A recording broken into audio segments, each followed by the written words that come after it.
Hello friend, welcome to Uttam techzone. So friend, এই ভিডিওতে আপনাদের সাথে শেয়ার করব রিয়েলমিকে নিয়ে।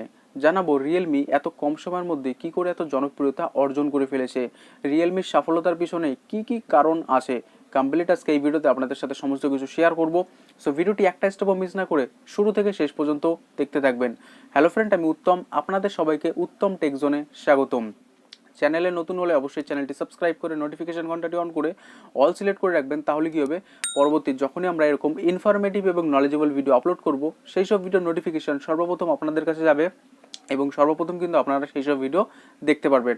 তো চলুন ফ্রেন্ড, এখন রিয়েলমিকে নিয়ে স্টেপ বাই স্টেপ আমরা সমস্ত কিছু আপনাদের সাথে শেয়ার করি। চলুন শুরু করা যাক। কিছু বছর আগে বিশ্ব মোবাইল বাজার স্যামসাং, অ্যাপেল, হুয়াওয়ের ইত্যাদি নামি দামি মোবাইল কোম্পানি হাতে ছিল। এরপর 2014 সালে মোবাইল বাজারে আসে একটি চাইনিজ কোম্পানি যার নাম শাওমি। শাওমি এসে পুরো খেলাটাই পাল্টে দেয়। পরে এসেও বিশ্বের বাজারে first gaming mobile phone company হয়ে ওঠে। এই মোবাইল ফোন কোম্পানি বাজারে আসার পর লাভা, ইনটেক্স, জিওনির মতো কোম্পানিগুলো বাজারে টিকতে পারেনি। এমনকি বিশ্ববিখ্যাত কোম্পানি স্যামসাংও মার্কেটে টিকতে কম মূল্যে হাই স্পেসিফিকেশনের মোবাইল বাজারে নিয়ে আসতে বাধ্য হয়। পৃথিবীর সবথেকে বড় মোবাইল বাজার ইন্ডিয়ার মার্কেটেও কিছু বছর আগে রাজ করতো স্যামসাং, কিন্তু এখন করছে শাওমি।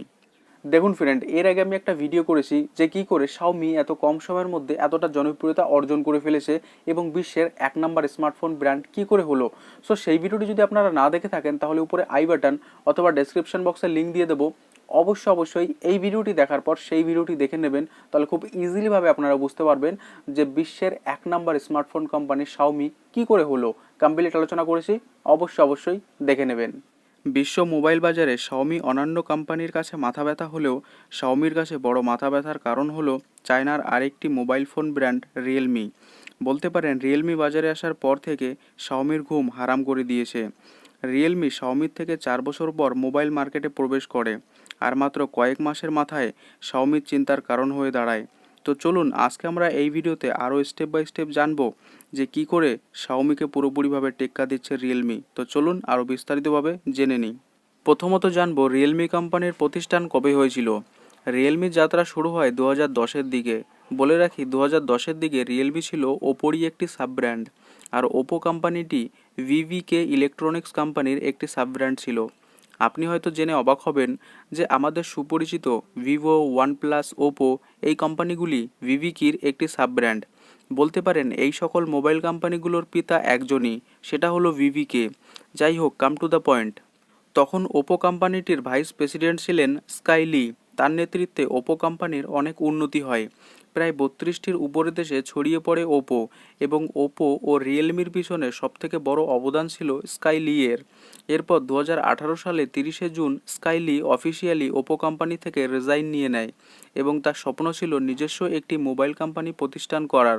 এই লক্ষ্যে 2018 সালের 4ই মে তিনি রিয়েলমি নামে কোম্পানিটি প্রতিষ্ঠান করে। কিন্তু তখন রিয়েলমি স্বতন্ত্রভাবে কাজ শুরু করেনি, তারা ওপো কোম্পানির সাথে অনেকটাই পার্টনারশিপভাবে কাজ করত।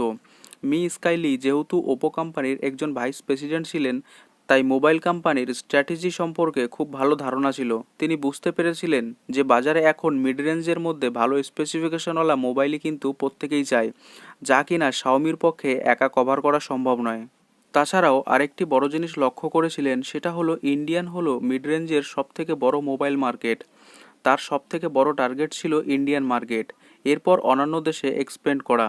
রিয়েলমির সবথেকে বড় মূল লক্ষ্য ছিল মিড রেঞ্জের উপরে ভালো স্পেসিফিকেশনওয়ালা মোবাইল নিয়ে আসা, এবং তাও স্বল্প লাভে। আপনি হয়তো জেনে অবাক হবেন, শাওমির তুলনায় রিয়েলমি প্রতিটি মোবাইলে কিন্তু কম লাভ করে থাকে। এখন আমরা জানবো রিয়েলমি কোম্পানির সফলতাকে নিয়ে। রিয়েলমি তাদের কোম্পানির নামটাও এমনভাবে রাখেন যাতে সবাই মনে করেন এটি হয়তো শাওমিরই একটি সাব ব্র্যান্ড। কিন্তু রিয়েলমি 25শে মে 2018 সালে তাদের প্রথম ফোন রিয়েলমি ওয়ান ইন্ডিয়ান মার্কেটে লঞ্চ করে, যেটিতে ব্যবহার করা হয়েছিল মিডিয়াটেকের হেলিও P60 প্রসেসর, এবং তার দাম ছিল মাত্র 11,000 ইন্ডিয়ান রুপিস। বাজারে আসার মাত্র 40 দিনের মধ্যে 4 লাখ ইউনিট বিক্রি হয়ে যায়। তো বুঝতেই পারছেন, প্রথম লঞ্চেই এত বেশি সেল, প্রায় অবিশ্বাস্য ব্যাপার। রিয়েলমি অনেক সফলতার পর তারা ঘোষণা করে দেয় যে তারা খুব শীঘ্রই রিয়েলমি 2 বাজারে নিয়ে আসতে যাচ্ছে এবং তাতে আরও বেশি আপডেট ফিচার্স থাকবে। তাদের এই ঘোষণার ফলে অনেক ক্রেতারাই অপেক্ষা করছিল। এরপর আগস্টের 28 তারিখে তারা লঞ্চ করে রিয়েলমি 2। এবং ফোনটি এতটাই সফল ফোন ছিল যে লঞ্চ হওয়ার সঙ্গে সঙ্গেই মাত্র 5 মিনিটের ভিতরে 2 লক্ষ ফোন বিক্রি হয়ে যায়, তাও আবার Indian e commerce site Flipkart থেকে। এর আগে শুধুমাত্র শাওমি কোম্পানি এরকম রেকর্ড বানাতে সক্ষম হয়েছিল। 2018 সালের সেপ্টেম্বর মাসে প্রথমবার রিয়েলমি তার নিউ ফোন রিয়েলমি 2 প্রো ইন্ডিয়ার বাইরের দেশে লঞ্চ করে, ইন্দোনেশিয়া, ফিলিপাইন সহ অন্যান্য দেশে।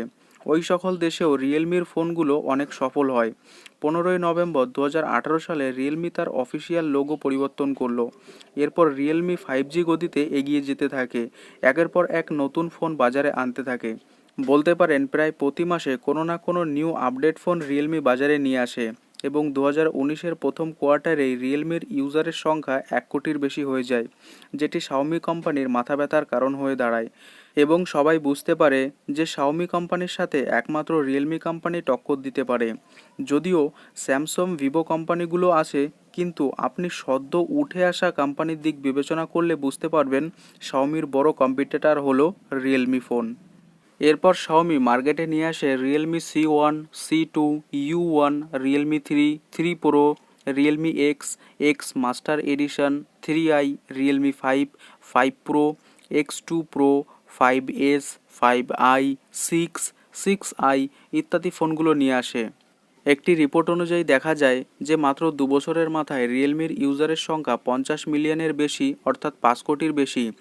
তারা মাত্র 2 বছরের মাথায় 18টিরও বেশি দেশে পৌঁছে যেতে সক্ষম হতে পেরেছে। যদিও শাওমির সাথে টক্কর দিতে রিয়েলমির আরও কিছু কাঠখড় পোড়াতে হবে, যেখানে শাওমি 90টি দেশে তারা প্রোডাক্ট সেল করছে। যদিও এখনও ইন্ডিয়ান মার্কেটে মোবাইল সেলিংয়ের দিক থেকে শাওমি নাম্বার 1 পজিশনে আছে, যেখানে রিয়েলমি আছে 4র্থ পজিশনে। এটি 2020 সালের রিপোর্ট অনুসারে। কথায় আছে, ঠেলায় না পড়লে বিড়াল গাছে ওঠে না। কথাটি শাওমির কার্যক্রমে দেখা এখন পরিষ্কার। আগে যেখানে শাওমি প্রায় 3 থেকে 4 মাস পর পর নতুন কোনো মোবাইল ফোন লঞ্চ করতো, সেখানে রিয়েলমির দেখা দেখি তারা প্রতি মাসে নতুন কোনো ফোন কিন্তু নিয়ে আসছে। সেখানে রিয়েলমির দেখা দেখি তারাও প্রতি মাসে নতুন কোনো ফোন লঞ্চ করার চেষ্টা করছে। রিয়েলমি বাজারে আসার পর আপনি খেয়াল করে দেখবেন শাওমি ফোনের প্রাইসগুলো একটু কম হয়ে গেছে, কারণ রিয়েলমি শাওমির থেকেও কম দামে তাদের প্রোডাক্ট সেল করে থাকে। এখন আমরা জানবো রিয়েলমির সফলতার পিছনে কিছু কারণ। প্রথমত, তাদের টার্গেট ছিল মিড রেঞ্জের ভিতরে ভালো স্পেসিফিকেশনের ফোন বাজারে নিয়ে আসা। দ্বিতীয়ত, মিড রেঞ্জের জন্য সঠিক মার্কেট প্লেস চুজ করা, অর্থাৎ ইন্ডিয়ান মার্কেট। তৃতীয়ত, তাদের লোগো এবং ব্র্যান্ড নেমের কারণে অনেকেই মনে করেন যে এটি রেডমির মতো শাওমির কোনো সাব ব্র্যান্ড। তাছাড়া ওপোর সার্ভিস সেন্টার সবগুলো ব্যবহার, যার ফলে আফটার সেল সার্ভিস ভালো প্রদান করা। অনলাইন মার্কেটিং স্ট্র্যাটেজি, রিয়েলমি তার ফোনের জন্য অনলাইন মার্কেটিং বেশি করে থাকে, বিশেষ করে ইউটিউব এবং ফেসবুকের মাধ্যমে। আপনি হয়তো খেয়াল করে দেখবেন যখন রিয়েলমির কোনো ফোন বাজারে আনা হয়, তা নিয়ে বিভিন্ন ইউটিউবার কিন্তু রিভিউ করে। এবং সাফল্যের সবথেকে বড় দিক যেটা, সেটি হচ্ছে তাদের ফোনগুলোর প্রাইস অনেক কম হয়ে থাকে। শাওমির মতো তাদেরও একটি রিয়েলমি কমিউনিটি আছে, যার সাহায্যে কাস্টমারের ফিডব্যাক নিয়ে তারা ফোনগুলো আরও আপডেট করতে পারে। আইও ফ্রেন্ড, এই ভিডিওতে আপনাদেরকে স্টেপ বাই স্টেপ সমস্ত কিছু বোঝাতে পেরেছি। সো ভিডিওটি ইনফরমেটিভ মনে হলে অবশ্যই প্রত্যেককে শেয়ার করে তাদেরকে জানার সুযোগ করে দেবেন। আর চ্যানেলে নতুন হলে অবশ্যই চ্যানেলটি সাবস্ক্রাইব করে নোটিফিকেশন ঘন্টাটি অন করে অল সিলেক্ট করে রাখবেন, পরবর্তী এমন ইনফরমেটিভ এবং নলেজেবল ভিডিও সর্বপ্রথম সবার আগে পাওয়ার জন্য। দেখা হচ্ছে পরবর্তী কোনো ভিডিওতে, ততক্ষণ সুস্থ থাকবেন, সাবধানে থাকবেন। Thank you friend.